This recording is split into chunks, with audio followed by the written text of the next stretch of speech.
Hey everybody, welcome back to another Stoneface Reactions. I'm Theta, this is Lessons, and we are back with one of the many things that we've done so far that is a little short thing.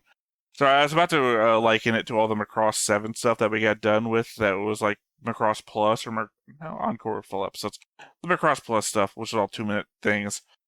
But today we have Macross, I don't know if it's double X or XX, which is, I think, going to be a short in the style of All That Macross, if you remember that one.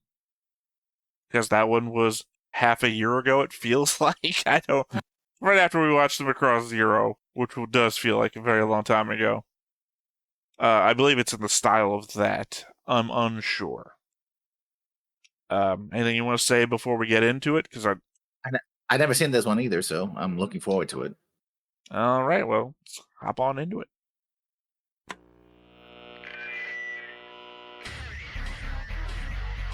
Oh, right off the bat, this is so 90s. 20th anniversary. Yeah. You and Spacey.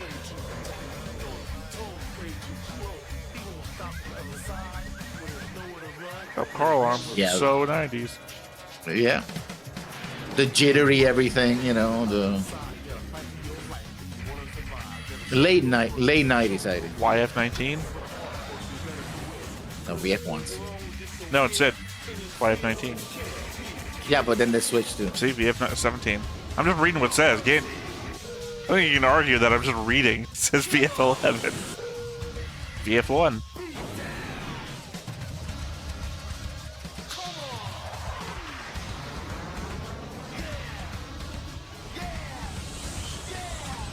Cross will advance. I think this looks like some of the video games, yeah.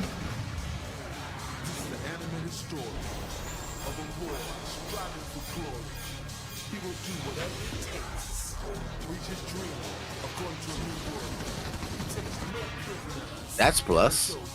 Sorry, I was thrown off by the English that was being spoken. Yeah.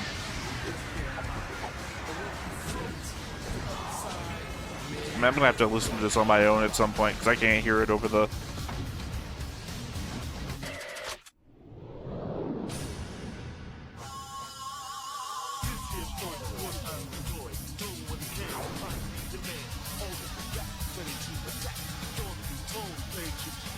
So 2002 is when this came out.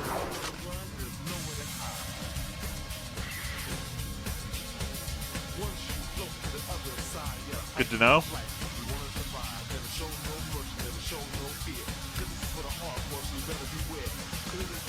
Yeah, this is new metal, basically. Yeah. I guess that was the message. I said 90s, but really it's 2000s, early 2000s, which, you know, kind of makes sense. When does Macross Frontier come out? 2008, I think it is. So this was your notice that 6 years from now, something new will come. No, but remember, Zero comes before that, so. Oh, well. And then All That Macross came out after Zero. Yeah. So that would be the Macross Frontier. April 4th to September 26, 2008. Okay. On MBS. Well, we got the 19 in there, which. Yeah. Mm-hmm. Well, yeah, I guess we had a whole series with a 19 in it, so it's not like it's brand new. And well, 2 with with Plus. That's where it came from. Yeah, but Plus came before. Well, I'm talking about we had 49 episodes plus, so 50 plus episodes with a 19 versus 4 episodes with a 19. Plus, they're not really the same 19. No, one is a Fire Bomber Kai version. It's F-19 Kai. Well, I just mean, like, I don't even remember at this point. Did Dyson's have a pinpoint defense field? Yes. And also had the arm shield as well. Because it very much seems like Basara would kick Dyson's ass for some reason. Yeah, that's because, you know, Basara is my OC do not steal kind of character. Here's the thing, is that so far in he wouldn't. He wouldn't because so far in the show, Dyson is a much better pilot right? Nobody in the entirety of Macross so far has had the reaction speed of Dyson in the first episode where he's fighting the Zentradi pilots in that fight scene. Like, I can't speak so much to like everything they do on Planet Eden, but like he is just like zooming around, fast reaction speed, like unnatural. Yeah. And then we show that Gamlin is like the best to the point where he is like fast tracked to the academy and everything. Ironically, it doesn't fit. Sorry, I'm just backtracking. Gamlin gets fast tracked to the academy, and then we see that Gamlin's failed just about everything except for following Mylene into the air, which is like not Mylene, Milia, his instructor. Like everybody else fails except he's the only one that goes up with her into the sky. So weird that he's so good, he gets fast tracked to the academy, yet failed almost all of the academy. So in hindsight, those two things don't actually add up. But Yeah. anyway, he's the best in Macross 7 from the military side. And he is so incredibly slow compared to Dyson. I think also it's the animation as well. Like one of the things that we're doing in Plus was that it was full on computer animation and they could speed it up quite quickly. Here you're still having hand drawn animation, right? So they're doing the whole ship is moving, supposed to be moving forward, but it's only shooting kind of thing, right? Instead of moving around and Well, doing the whole here's the thing, maneuvers. though, is that both exist in a visual medium, in which case I have to take Yeah, whatever I see for granted. So Dyson is yeah, doing true. like super flips and gun kata in space, Yeah. and Gamlin is Well, we even showed Gambling. That was more like a sniper, basically. Gambling having trouble with the chair. Remember that episode where he has like, Basara can do that, but I can't. I got to master the chair, and he never actually. No, he says that he no, actually he by the masters end of that after all. episode he masters the chair because Yeah, he's but doing it, and then his own guys are like, "Oh, you're doing it, Gamlin," because that's the show yeah. that we're in. But Mhm. that's what I'm saying is that Dyson is fucking incredible.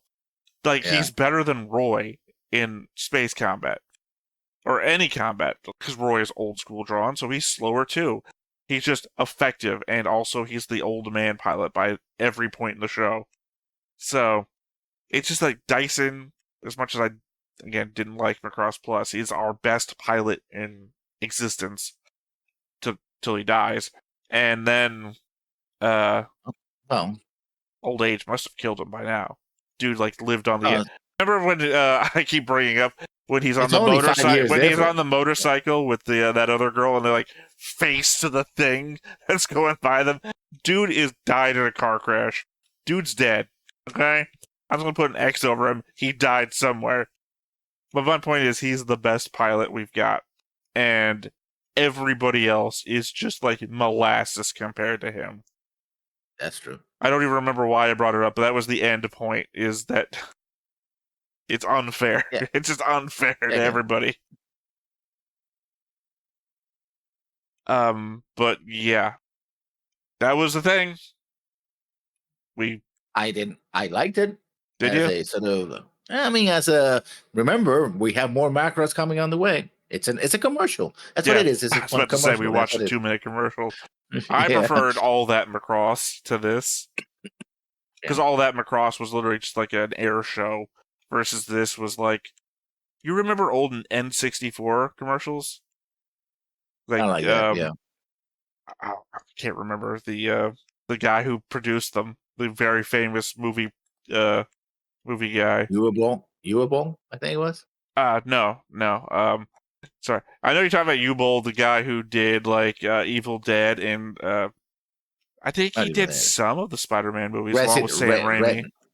No, I think he did Resident Evil The movies. guy who says if you don't like his movies, he'll take you to a boxing ring and fight you. Yeah. Yeah, that guy.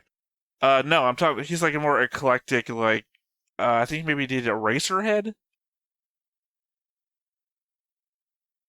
Clive. No, it's not Clive Barker.